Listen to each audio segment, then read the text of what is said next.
सी waves, समुद्री लहरें। The process of erosion and the deposition of the sea waves give rise to control landforms. जो समुद्र की लहरें होती हैं वो इरोजन और डिपोजिशन करती हैं और जो कोस्टल लैंडफॉर्म्स होते हैं उनको उठने से, उनको उठाने का, give rise to the coastal landforms, और जो लैंडफॉर्म्स हैं कोस्टल के उनको उठाती हैं, यानी कि वहां पर कुछ नए लैंडफॉर्म्स बना देती हैं इरोजन के थ्रू या डिपोजिशन के थ्रू, जिसमें सबसे पहले क्लिफ बनता है। A steep slope facing the sea is known as a cliff. जैसा कि आप सामने आता सीन देख रहे हो अपने, ठीक है, ये क्लिफ है, एक खड़ा ढाल बन जाता है समुद्र की तरफ को। उसका जो फेस होता है, यानी कि जैसे कि इसमें देख रहे हो ये इधर समुद्र है और इसका फेस किधर, ढाल किधर है, खड़ा, एकदम खड़ा ढाल समुद्र की तरफ है, तो ये जो है ये क्लिफ है समुद्र में। ओके, यानी कोई चट्टान थी जिसको काट के एकदम ऐसा बना देती है समुद्री लहरें। फिर केव, केव तो वैसे हिंदी में गुफा को कहते हैं, इंग्लिश में केव और हिंदी में गुफा होती है। तो जो केव बनती है वो कैसे बनती है? Base of the Cliff which have been subjected to the action of waves over a long period of time. It is a cylindrical tunnel which extend into cliff. जो क्लिफ होती है समय के साथ उसी को लहरें काट के केव बना देती हैं। कैसे बनाती हैं? ये जो आपका क्लिफ है, जब ये जो लहरें हैं यहाँ से टकराती हैं तो धीरे धीरे क्या करती हैं, टकराने से यहाँ पर ना ऐसे करके होल बन जाता है आर पार, ठीक है, और वही सी केव हो जाता है। ठीक है, इस बात को ध्यान रखना। जो क्लिफ का पार्ट होता है उसी को लहरें टकराती रहती हैं समय के साथ, वो धीरे धीरे लहरों के द्वारा कटता जाता है और कटते कटते ये ऐसे एक गेट जैसा बन जाता है, उसको सी केव कहा जाता है। ठीक है, समुद्री गुफा हिंदी में कह सकते हो। Then sea coves or headlands. Sometimes the coast is made of softer rock.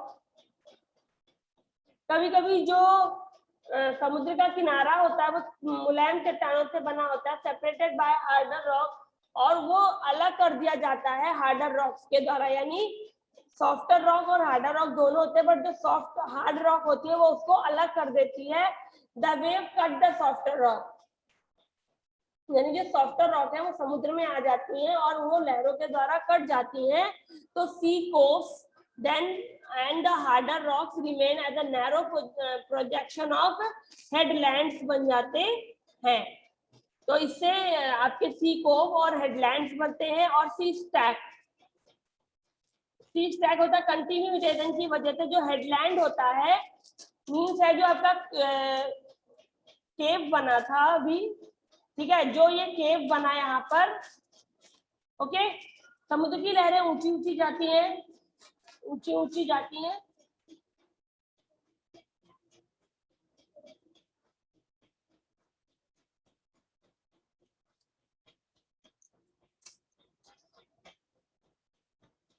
तो जो आपकी ये केव बनती है, जो समुद्र की लहरें होती है वो ऊंची ऊंची जब उठती हैं तो ऑब्वियसली बात है समुद्र की लहरें ऊंची उठती है, तो ये जो इसमें जो सॉफ्टर रॉक और हार्डर रॉक, जो सॉफ्टर रॉक होती है उसको ये कट करती हैं और एक क्या बना देती हैं,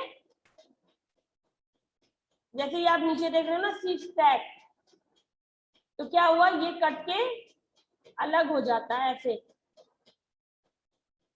ठीक है, जो हेड था वो कट के अलग हो जाता है और स्टैक बन जाता है। हेडलैंड्स में cause arch to fall in, living behind an isolated column as a sea stack. The depositional work of the sea waves are slow process. Beaches were formed by the deposition and sand, gravel, pebbles on the shore, and they are generally formed when the sea is calm and winds are low velocity. जो आपके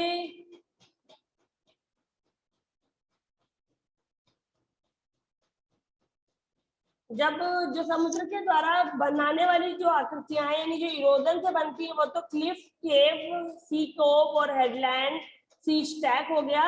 but जो deposition होता है तो क्या होता है, obviously बात है, जब आप जानते हो जब टकराएंगी तो चट्टाने कटेंगी, कटने से वही मटेरियल, पाउडर, पत्थर, ये सब पानी में घुलता है। तो जब पानी, जो समुद्र की लहरें होती है वो धीमी पड़ती हैं, और जब वो हवा की गति धीमी हो जाती है तो वो धीरे धीरे लाकर किनारों पर जमा कर देती हैं, और समुद्र के द्वारा जो डिपोजिशन होता है उससे सिर्फ बीचेस बनते हैं, बाकी कोई नई आकृति नहीं बनती है, सिर्फ बीच बनते हैं।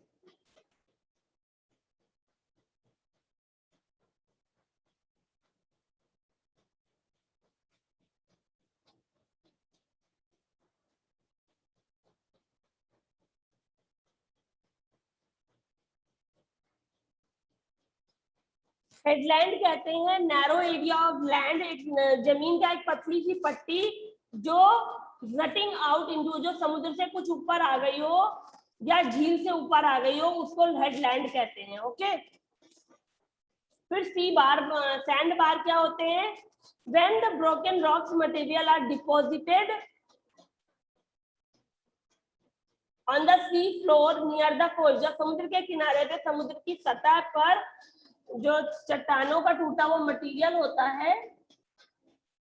वो जब जमा कर दिया जाता है तो सैंड बार बनते हैं। Sometimes sea water is enclose between the coast, तो जो सी वाटर होता है वो बहुत पास में होता है, तो द सैंड बार के it is become the partly enclose lake near the sea which is, यानी कि जो आपको मैं बता रही हूँ, ये देखिए सी आर्क बना हुआ है,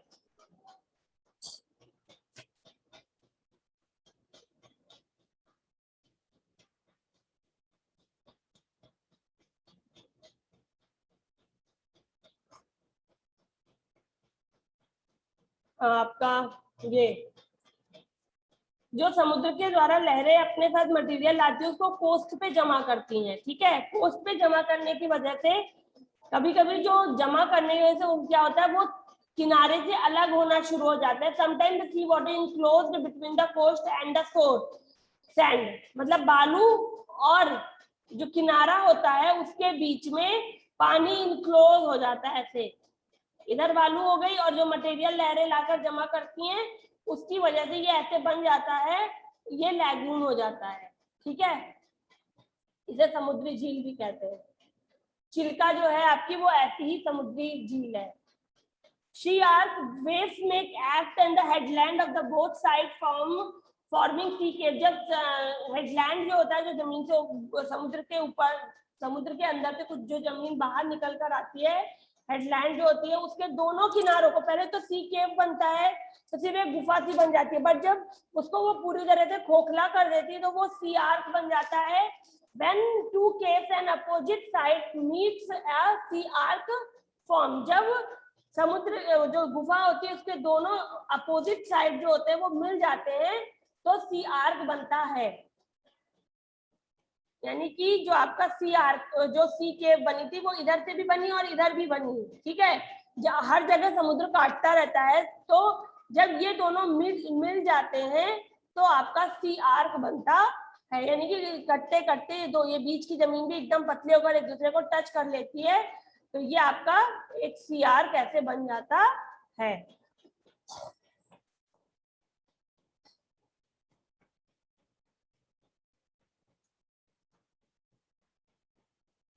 देन अगर आपसे पूछा जाता है सी के द्वारा, सी वेव से क्या, डिपोजिशन से क्या बनता है, तो सिर्फ बीचेस बनते हैं। ठीक है, इस बात को ध्यान रखना, समुद्र के द्वारा सिर्फ बीचेस बनाए जाते हैं, वो पेबल्स को लाकर किनारों पर जमा करते हैं, और सी वेव और पेबल्स से, सैंड से, मटेरियल से बीचेस का निर्माण होता है। गोवा में जो भी बीचेस हैं वो डिपोजिशन से ही बने हुए हैं।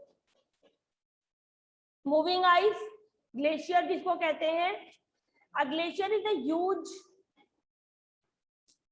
mass of ice that moves slowly over land. Glaciers are often called river of ice. They erode the land with rock stuck into its bottom to expose the solid rock below. The glacier erodes both the bed and the side of the valley at the same time, thus forming U-shaped valley. with the flat base and the very steep side. In the mountains, a glacier curves deep hollow forming armchair shaped depression known as the courier, या उसको सर्क्यू बोलते हैं, सिर्क कहा जाता है, सिर्क. As the ice melt, when the get filled with water to form glacier lake in the mountain. Thereafter, when the ice melt, the basin or the hollow is filled with water, forming a lake known as the courier lake और turn बोलते हैं. Underline कर दीजिएगा turn को. When two are, ये turn इसलिए underline करा है क्योंकि बाकी को हाईलाइट करके इन्होंने लिखा है, इसको हाईलाइट नहीं किया, इसलिए टार्न को हाईलाइट कर लीजिए. अभी समझाती हूँ. When two or the more glacier form course and either side of the same mountain, they are ultimately form a pointed peak known as a pyramidal peak कहा जाता है. जो बर्फ की नदी होती है, जो बर्फ का बहुत बड़ा टुकड़ा जो मूव करता है धीरे धीरे जमीन पर, उसे ग्लेशियर कहते हैं. ठीक है. ग्लेशियर को रिवर ऑफ आइस के नाम से जाना जाता है. ये जमीन के दोनों टुकड़ों को they eroded the land with rock stuck in its bottom. ये जो चट्टान यानी कि जो आपका ग्लेशियर है, जो यहाँ पर अगर वो बह रहा है धीरे धीरे, तो वो इसको भी काट देगा. ठीक है. Of its bottom to expose the solid rock below, और सॉलिड रॉक जो नीचे होगी उसको भी एक्सपोज कर देगा. ग्लेशियर इरोड बोथ साइड, और ग्लेशियर जो होता है वो जब चलना शुरू होता है तो वो दोनों किनारों को, अपने दोनों किनारों को इरोड करेगा, जमीन को भी काटेगा. जब कोई चीज फिसलेगी, आप खुद ही सोचिए, तो किनारों को भी टच करेगी और बीच की जो जमीन है उसमें भी फिसलेगी, है ना. बीच की जमीन को भी काटते हुए जाएगी. वही बात ये कह रहा है. और सेम टाइम पर ये प्रोसेस होता है. तो जो आपका ग्लेशियर है, मान लीजिए, ठीक है, ग्लेशियर है जो यहाँ से मूव करता हुआ धीरे धीरे आ रहा है और अपने किनारों को काट रहा है, चट्टानों को भी काट रहा है, और ये मेरा ग्लेशियर है जो मूव हो रहा है. ठीक है. तो ये ऑब्वियसली बात है, अनशेप्ड होते हैं. पानी की तरह तो है नहीं कि पानी तो कहीं से भी पतला सा भी निकल जाता है. ग्लेशियर है, बर्फ है, सॉलिड में है. तो जब ये माउंटेन से नीचे आना शुरू करते हैं, तो जो glacier ends both the bed and the Erode the bed and the side of its valley at the same time, thus forming U-shaped valley. ठीक है. तो अब आप देख सकते हो यहाँ पर किसका शेप बन रहा है, यू शेप बन रहा है. ठीक है. रोहित माइक ऑफ करो. तो जो ये घाटी को काटना शुरू करता है जब ग्लेशियर, तो मूव करते करते जो उसका बेड, उसके बेड को भी मूव काटता है, और काटते हुए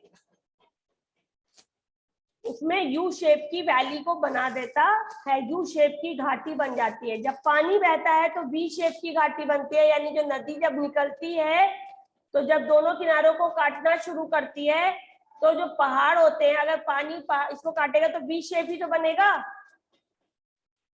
पानी, जब आप कभी मिट्टी का ढेर बनाइए और पानी को गिराएंगे तो क्या यू शेप तो बनेगा नहीं, वी जैसा शेप बन जाता है ना, ऐसा कोन जैसा शेप बन जाता है. तो नदियां जो होती है वो वी शेप की घाटी बनाती हैं, जबकि ग्लेशियर आपके यू शेप की वैली को बनाते हैं. तो यू शेप की वैली बन जाएगी. फ्लैट सरफेस होगा, स्टीप साइड होंगे उसके, यानी खड़े ढाल होंगे. इन द सेम टाइम, उसी समय, mountain and the glacier carve deep hollow forming armchair. और कभी कभी ऐसा होता है पहाड़ पर यू शेप वैली बन गई, यू शेप की जो वैली बन जाती है, उसके बाद जो mountain glacier curves deep hello, फिर कभी कभी जो बर्फ है वो कहीं भी बहुत बड़े गड्ढे बना देती है, खोखला कर देती है, और आर्म चेयर का शेप बना देती है. ऐसे आर्म चेयर ऐसे होती है ना, जो आराम करने वाली चेयर आती है, जिसको आर्म चेयर कहा जाता है, ऐसे शेप बना देती है. यू शेप की वैली को ही कट करती है जब, और खोखला करके तो आर्म चेयर बनती है, उनको सिर्क या कोरी कहा जाता है, कोरी। ठीक है।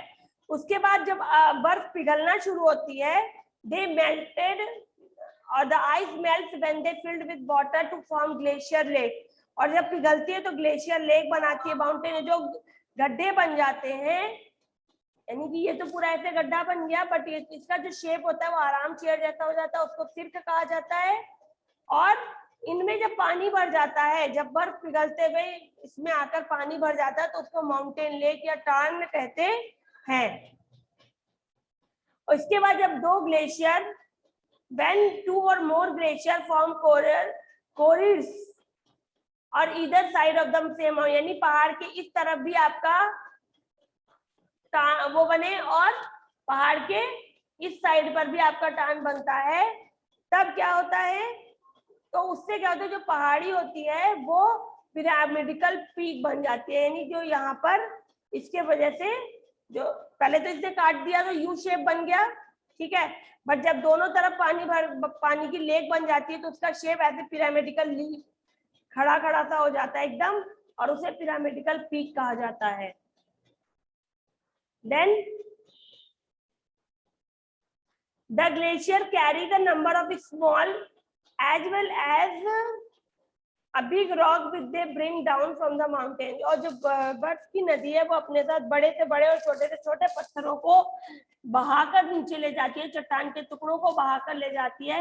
When the glacier melt, these rocks get deposited there, these deposits are known as a moraine। और जब ये जो डिपॉजिट होते हैं, ये पत्थर, ये जो चट्टाने कटी हुई और जहां पर डिपॉजिट होते हैं, उन डिपोजिशन से जो आकृति बनती है उसको मोरेन कहा जाता है। Okay. Rocks wear away other rocks, आपको पता होना चाहिए, एक्सप्लोर करा इन्होंने। You will need a piece of shell, sheet of paper, large hard rock. आपको ये सारी चीजें लेनी होंगी और ये एक्सरसाइज करिएगा, ठीक है।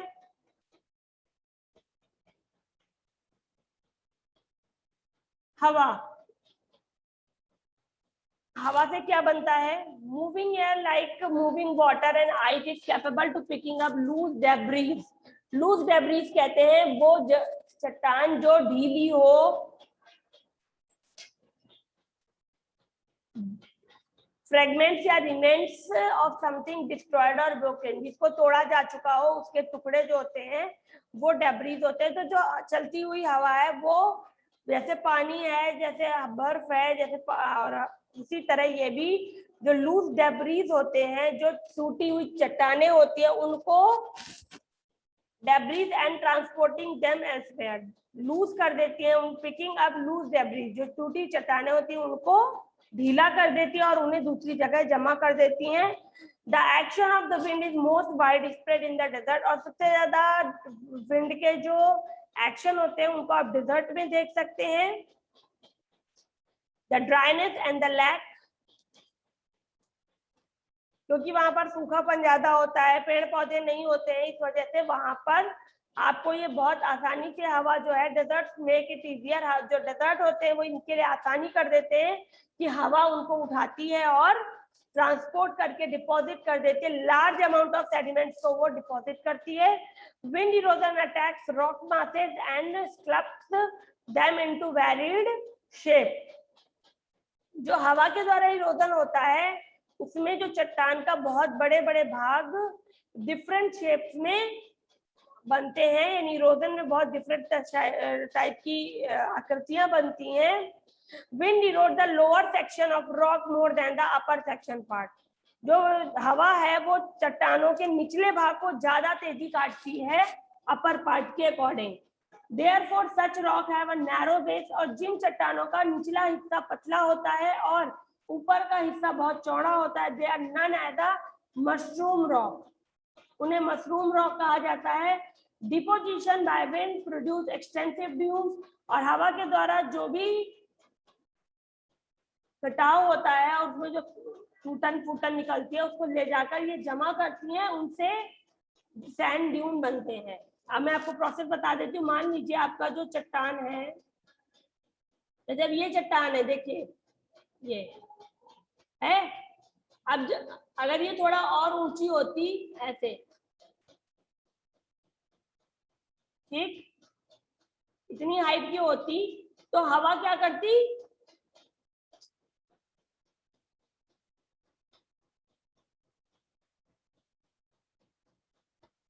हवा इसके निचले भाग को काटना शुरू कर देती। जब हवा स्पीड में चलती तो इनके निचले भाग को इरोड करती है दोनों तरफ से। इरोड करते करते इसका जो शेप होता वो फिर ऐसा हो जाता और ये मशरूम जैसी बन जाती है, इसलिए इन्हें मशरूम रॉक कहा जाता है। और इससे जो डिपोजिशन है, जो इसमें जो कटन टूटन फूटन से जो भी निकलता है चट्टान के पाउडर जो भी होता है वो ले जाकर जहां पर डिपॉजिट करती है वहां पर सैंड ड्यून्स बन जाते हैं। सैंड ड्यून्स बालू के बहुत बड़े बड़े ढेर बन जाते हैं। Sand dunes being build where there is obstruction like a large rock और बुश। अगर कहीं पर झाड़ियां हैं, चट्टाने हैं, तो जो हवा है वो धीमी पड़ जाएगी और उसको वहीं पर मटेरियल को गिरा देती है। Sand is deposit near the obstruction which may be large rock और द बुश। 2 बार ये लाइन रिपीट हुई है। One the deposition has started, जब डिपोजिशन स्टार्ट होता है the sand dune grow rapidly, और धीरे धीरे जो ढेर होते हैं वो बड़े हो जाते हैं। And the sand dunes grow rapidly when the grains of the sand is very fine and light. जो बालू के टुकड़े जो होते हैं वो बहुत हल्के और पतले होते हैं। The wind can carry it over long distance, और हवा इनको बहुत दूरी से लेकर आती है। When such sand is deposited in large area, जब ये हवा किसी बहुत बड़े एरिया को उस लाई हुई सैंड से कवर करती है तो उससे जो एरिया बनता है उसको लाओस कहा जाता है। और सबसे ज्यादा लाओस आपको चाइना में देखने को मिलेंगे। ठीक है, 22 मार्च को वर्ल्ड वाटर डे होता है जिसमें हमें पानी को कंजर्व करने के लिए अवेयर किया जाता है, लोगों के अंदर अवेयरनेस जगाई जाती है। ओके, चलिए एक्सरसाइज पे आइए, बताइए किसने क्या क्या फाइंड आउट किया। Is an agent of erosion. One by one mic on करेंगे और आंसर देंगे। 2 जल्दी। हाँ लक्ष्मी, क्या sea wave is an agent, हाँ सी वेव, अच्छा सॉरी, हाँ। Oxbow lake is usually formed in, oxbow lake कहाँ बनती है, डेजर्ट में, स्नोफील्ड में, यूशेप वैली में या रिवर वैली में? डेजर्ट। अच्छा अंशु, तब बनी ऑक्सबो लेक बताया मैंने, डेजर्ट में पानी होता है जो ऑक्सबो लेक बनेगी। रिवर वैली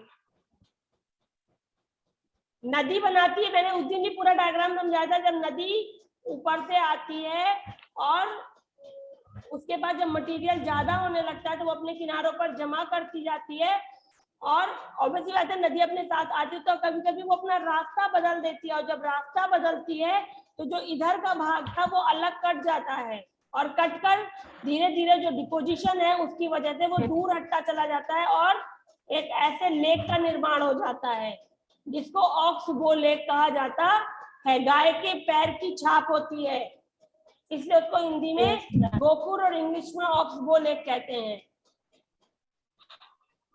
यस, इसमें सी वेव था, इसमें रिवर वैली था। The depositional feature of the glacier is called, ma'am D वाला ऑप्शन होगा। सिर्फ मोरेन बनते हैं। मोरेन काटने से आपके सिर्क बनता है। बर्फ जब काटती है चट्टान को तो पहले यू वैली बनती है, फिर आर्म चेयर बनता है जिसको सिर्क कहा गया है, देन फिर आपका वो टार्न बनते हैं, टार्न जिसको कहा है, और देन आपका मेंडर बनता है जमा होने से। Okay ma'am. Mushroom rock are mostly found in floodplain, desert, beach, mountain. Desert. Desert में।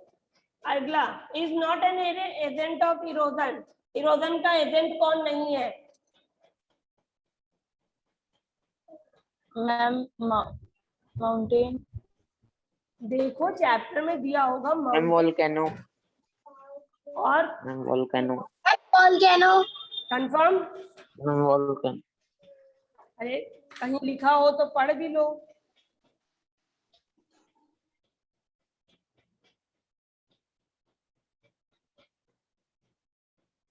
क्योंकि पढ़ते तो हो नहीं, पढ़ो तो बात पता चले।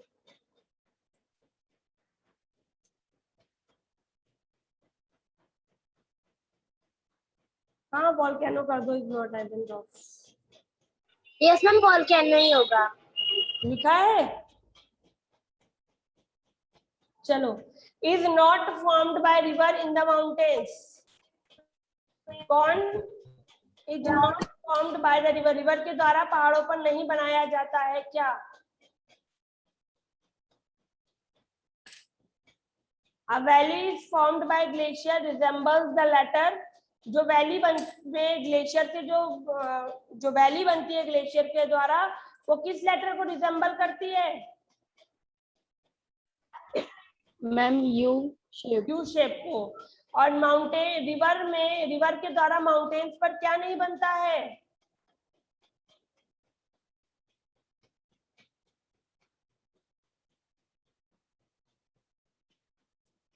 गेस करो, फाइंड आउट तो किया नहीं। अगला, waterfall cause erosion because of. जो वाटरफॉल बनते हैं इरोजन के द्वारा, वो क्यों बनते हैं? क्योंकि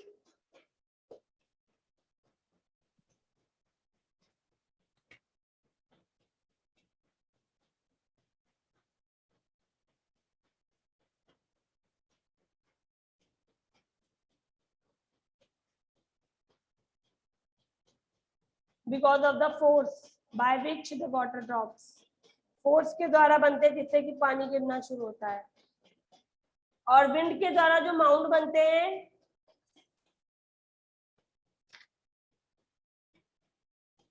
ड्यून्स बनते हैं। ड्यून्स इज अ हिल और माउंट ऑफ सैंड। वो वाला फिल इन द ब्लैंक्स बताइए। Is not formed by river in the mountain.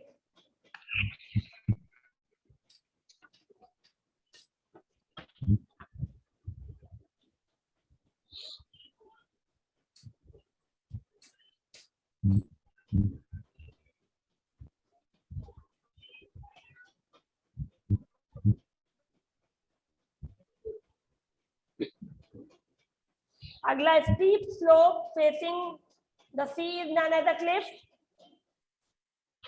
Cliff किसको कहा जाता है? ट्रू है कि फॉल्स है? मैम ट्रू है। ये किसी का माइक ऑन है, कुछ अजीब सा साउंड दे रहा है।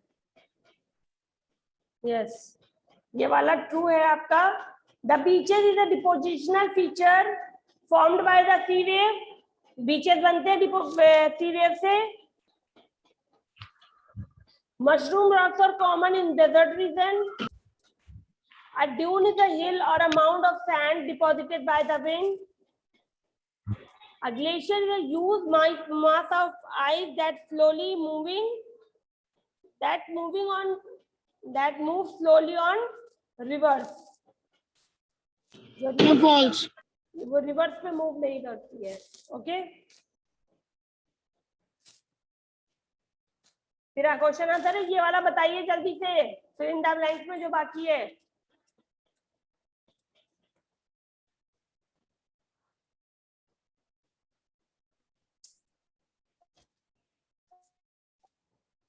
जल्दी से फाइंड आउट करो।